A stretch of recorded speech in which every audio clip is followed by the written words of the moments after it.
اعوذ باللہ من الشیطان الرجیم بسم اللہ الرحمن الرحیم۔ اللہ تبارک و تعالیٰ کے نام سے شروع جو بڑا مہربان اور نہایت رحم کرنے والا ہے۔ ایک دن فرعون اپنے محل کے اندر چین کی نیند سو رہا تھا کہ ایک دم گھبرا کر اٹھ گیا۔ فرعون نے ایک دردناک خواب دیکھا جس خواب نے اس کی نیند کو اڑا کر رکھ دیا۔ اس ہیبت ناک خواب کو دیکھنے کے بعد فرعون نے کل اپنے دربار کے اندر تمام نجومیوں کو اکٹھا کیا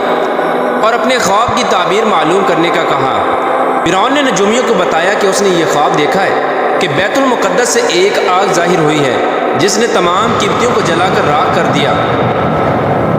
جبکہ بنی اسرائیل کے مسلمانوں کو کچھ بھی نہ کہا۔ چنانچہ اس وقت تمام نجومیوں نے اپنے علم کا استعمال کیا اور اس خواب کی تعبیر نکالی، اور نجومیوں نے فرعون کو خواب کی یہ تعبیر بتائی کہ بنی اسرائیل میں ایک ایسا بچہ پیدا ہوگا جو تمہاری سلطنت کو تباہ و برباد کر دے گا اور خود تمہاری سلطنت پر قابض ہو جائے گا۔ چنانچہ فرعون نے اس خواب کی تعبیر سن کر اپنی سلطنت کے چھن جانے کے خوف سے قبطیوں کو یہ حکم جاری کیا کہ بنی اسرائیل کے ہر گھر کی نگرانی کی جائے اور جس گھر میں بھی بچہ پیدا ہو اس کو قتل کر دیا جائے، اور بنی اسرائیل کے مردوں کو روک دیا جائے کہ وہ اپنی عورتوں کے بالکل بھی قریب نہ جائیں۔ چنانچہ اس طرح فرعون کا حکم پاتے ہی بنی اسرائیل کے ہر گھر کی نگرانی ہونے لگی، اور بنی اسرائیل کے مسلمانوں کے گھر میں جو بھی بچہ پیدا ہوتا اس کو قتل کر دیا جاتا۔ لیکن اللہ تبارک و تعالیٰ کی تقدیر میں جو کچھ لکھا تھا وہ ہو کر ہی رہنا تھا۔ اسی قتل و غارت کے دوران اللہ تبارک و تعالیٰ کی قدرت سے 2 بچے ایسے پیدا ہوئے جو اس قتل و غارت سے بچ گئے،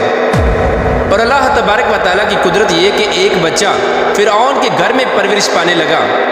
اور دوسرا بچہ جس کو اس کی ماں نے قتل کے ڈر سے ایک دور پہاڑ کے اندر چھوڑ دیا تھا، اس کی پرورش کے لیے اللہ تبارک و تعالیٰ نے اپنے سب سے مقرب فرشتے حضرت جبرائیل علیہ السلام کی ڈیوٹی لگائی۔ چنانچہ حضرت جبرائیل علیہ السلام روز اس بچے کے پاس آتے اور اس کے منہ میں اپنی انگلی داخل کرتے۔ اس انگلی کی وجہ سے اس بچے کو خوراک اور دودھ ملتا، جس کی وجہ سے اس بچے کی نشو و نما ہونے لگی۔ چنانچہ وقت اسی طرح گزرتا گیا اور وہ دونوں بچے جوان ہو گئے۔ اتفاق سے دونوں بچوں کا نام موسیٰ تھا، لیکن اللہ تبارک و تعالیٰ کی قدرت یہ کہ جو بچہ فرعون کے گھر میں پرورش پایا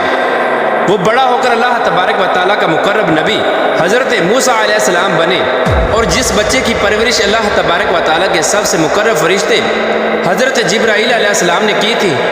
وہ بڑا ہو کر بدبخت سامری جادوگر بنا۔ پیارے دوستو، ادھر جب فرعون کا ظلم و ستم حد سے بڑھنے لگا تو اللہ تبارک و تعالیٰ نے اپنے پیارے نبی حضرت موسیٰ علیہ السلام کو یہ حکم جاری کیا کہ وہ اپنی قوم کو لے کر مصر سے روانہ ہو جائیں، اور اللہ تبارک و تعالیٰ فرعون پر دردناک عذاب نازل فرمانے والا ہے۔ چنانچہ حضرت موسیٰ علیہ السلام اللہ تبارک و تعالیٰ کے اس حکم کی تکمیل کرتے ہوئے اپنی قوم کو لے کر مصر سے روانہ ہو گئے۔ چنانچہ جب حضرت موسیٰ علیہ السلام اور باقی تمام مسلمان دریائے نیل کے قریب پہنچے تو ادھر فرعون کو یہ خبر ملی کہ حضرت موسیٰ علیہ السلام اور اس کی قوم مصر کو چھوڑ کر جا رہے ہیں۔ یہ خبر سنتے ہی فرعون نے اپنے لشکر کو تیار کیا اور اپنے لشکر کو یہ حکم دے دیا کہ بنی اسرائیل کے تمام مسلمانوں کو اور حضرت موسیٰ علیہ السلام کو قتل کر دیا جائے۔ چنانچہ فرعون کا لشکر حضرت موسیٰ علیہ السلام کے لشکر کا تعاقب کرتے ہوئے ان کے پیچھے چل پڑا۔ ادھر جب حضرت موسیٰ علیہ السلام اور بنی اسرائیل کے تمام مسلمان دریائے نیل کے کنارے پہنچ گئے تو حضرت موسیٰ علیہ السلام نے اللہ تبارک و تعالیٰ کی بارگاہ میں دعا کی اور دریائے نیل کے اندر سے رستہ طلب کیا۔ چنانچہ اس وقت اللہ تبارک و تعالیٰ نے حضرت موسیٰ علیہ السلام سے حکم ارشاد فرمایا کہ اپنے عصا مبارک کو دریائے نیل کے کنارے مارو۔ تو اس وقت حضرت موسیٰ علیہ السلام نے اپنے عصا مبارک کو اللہ تبارک و تعالیٰ کے حکم سے دریائے نیل کے کنارے پر مارا، تو اس وقت دریائے نیل 2 حصوں میں تقسیم ہو گیا اور دریائے نیل کے اندر سے ایک وسیع رستہ بن گیا۔ حضرت موسیٰ علیہ السلام اور تمام بنی اسرائیل کے مسلمان اس رستے کو عبور کرتے ہوئے بڑی آسانی کے ساتھ دوسری طرف چلے گئے، اور ادھر فرعون کا لشکر جو حضرت موسیٰ علیہ السلام کے لشکر کا تعاقب کر رہا تھا وہ بھی اسی رستے سے دریائے نیل میں داخل ہو گیا۔ اس طرح جب فرعون کا لشکر دریائے نیل کے بالکل درمیان میں داخل ہوا تو اس وقت اللہ تبارک و تعالیٰ نے دریائے نیل کو مل جانے کا حکم دیا، تو دریائے نیل اللہ تبارک و تعالیٰ کے حکم سے آپس میں مل گیا۔ اس طرح فرعون اور اس کا تمام لشکر اور تمام قبطی دریائے نیل کے اندر غرق ہو کر ہلاک ہو گئے، اور اس طرح فرعون کو ہلاک کر کے اللہ تبارک و تعالیٰ نے دنیا کے لیے عبرت کا نشان بنا دیا۔ چنانچہ فرعون کی ہلاکت کے بعد حضرت موسیٰ علیہ السلام اور تمام بنی اسرائیل کے مسلمان ایک دوسرے مقام پر ٹھہر گئے۔ کچھ عرصے بعد اللہ تبارک و تعالیٰ نے حضرت موسیٰ علیہ السلام کو یہ حکم دیا کہ وہ اپنی قوم کو لے کر دوبارہ مصر میں واپس چلے جائیں۔ حضرت موسیٰ علیہ السلام اللہ تبارک و تعالیٰ کا یہ حکم پاتے ہی اپنی قوم کو لے کر مصر کی طرف روانہ ہو گئے۔ اللہ تبارک و تعالیٰ نے بنی اسرائیل کے مسلمانوں پر یہ فضل کیا کہ فرعون کے تمام تر محلات اور تمام تر خزانے بنی اسرائیل کے مسلمانوں کے سپرد کر دیے گئے۔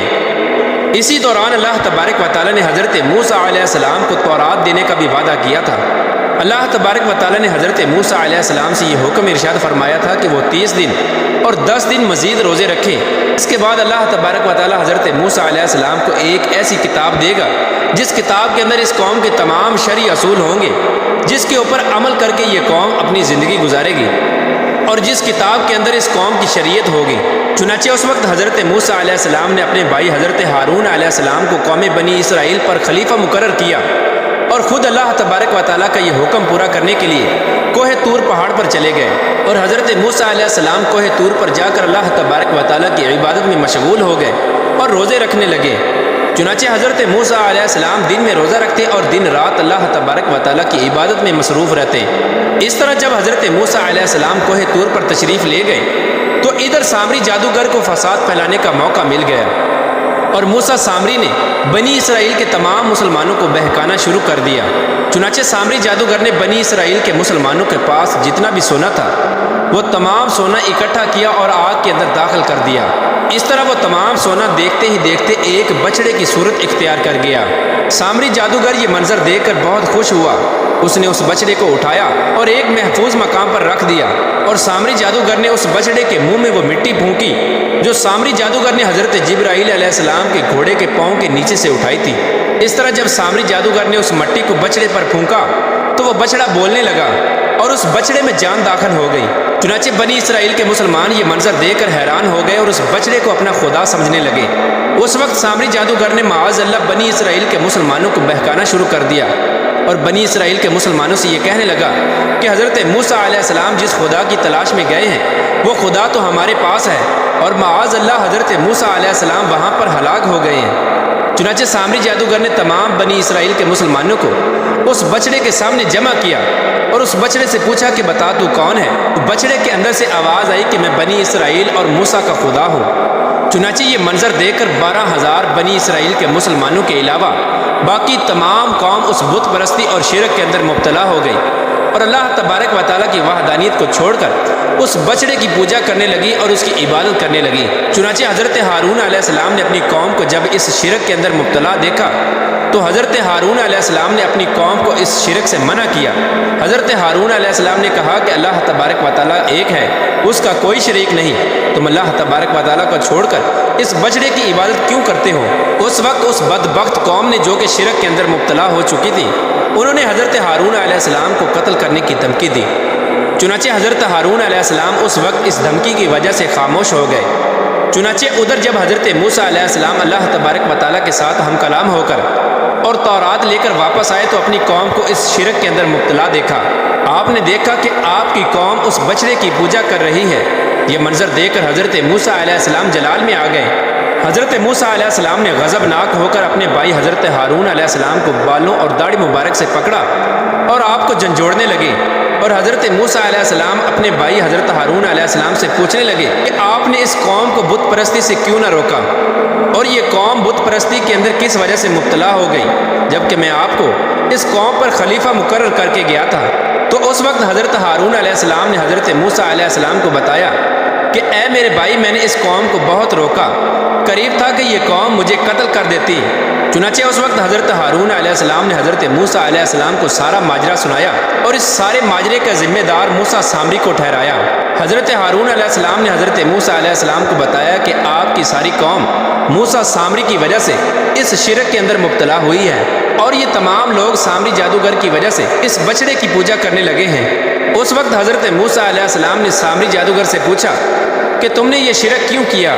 تو اس وقت سامری جادوگر حضرت موسیٰ علیہ السلام سے کہنے لگا کہ میں نے یہ شرک اپنے نفس کے ابھارنے کی وجہ سے کیا ہے اور یہ بچڑا ہی ہمارا رب ہے، ہم اسی کی پوجا کریں گے۔ اس وقت حضرت موسیٰ علیہ السلام نے غضبناک ہو کر موسیٰ سامری کے لیے دردناک بد دعا کی تو اللہ تبارک و تعالیٰ نے موسیٰ سامری کو ایک ایسی دردناک بیماری کے اندر مبتلا کیا کہ وہ ساری زندگی لوگوں سے یہی کہتا رہا کہ میرے قریب مت آنا اور مجھے ہاتھ مت لگانا۔ اللہ تبارک و تعالیٰ نے سامری جادوگر کو ایک ایسی دردناک بیماری کے اندر مبتلا کیا تھا کہ کوئی بھی شخص اگر اس کو ہاتھ لگا دیتا تو وہ سخت بخار کے اندر مبتلا ہو جاتا۔ اس طرح سامری جادوگر ساری زندگی جنگلات کے اندر بھٹکتا رہا اور اسی موذی بیماری کے اندر تڑپ تڑپ کر ہلاک ہو گیا۔ ادھر حضرت موسیٰ علیہ السلام نے اس بچڑے کو توڑ پھوڑ کر ٹکڑے ٹکڑے کر دیا جس بچڑے کو سامری جادوگر نے بنایا تھا۔ اس کے بعد حضرت موسیٰ علیہ السلام نے اللہ تبارک و تعالیٰ کی بارگاہ میں دعا کی اور بنی اسرائیل کے مسلمانوں کے اس گناہ کی معافی طلب کی، تو اللہ تبارک و تعالیٰ نے حضرت موسیٰ علیہ السلام سے ارشاد فرمایا کہ اس گناہ کی معافی ایک ہی صورت میں ہو سکتی ہے کہ تمام بنی اسرائیل کے وہ لوگ جو اس شرک کے اندر مبتلا تھے وہ اپنے عزیز و اقارب کو اور اپنے قریبی رشتہ داروں کو اپنے ہاتھوں سے قتل کریں۔ چنانچہ اس طرح بنی اسرائیل کے وہ تمام لوگ جو اس شرک کے اندر مبتلا تھے انہوں نے اپنے ہاتھوں سے اپنے آپ کو قتل کر دیا اور اپنے عزیز و اقارب کو اپنے ہاتھوں سے نیست و نابود کر دیا۔ اس طرح اللہ تبارک و تعالیٰ نے اس بدبخت سامری جادوگر کو ہلاک کیا اور اس شرک کے اندر مبتلا اس قوم کو دردناک سزا دی۔ اللہ تبارک و تعالیٰ سے دعا ہے کہ اللہ تبارک و تعالیٰ ہمیں شرک جیسی غلاظت سے محفوظ فرمائے اور اللہ تبارک و تعالیٰ کی وحدانیت پر یقین رکھنے کی توفیق عطا فرمائے۔ اللہ تبارک و تعالیٰ سے دعا ہے کہ حضور پاک صلی اللہ تعالیٰ علیہ وآلہ وسلم کی محبت کے اندر جینا مرنا نصیب فرمائے اور ان کی محبت کے اندر زندگی گزارنے کی توفیق عطا فرمائے۔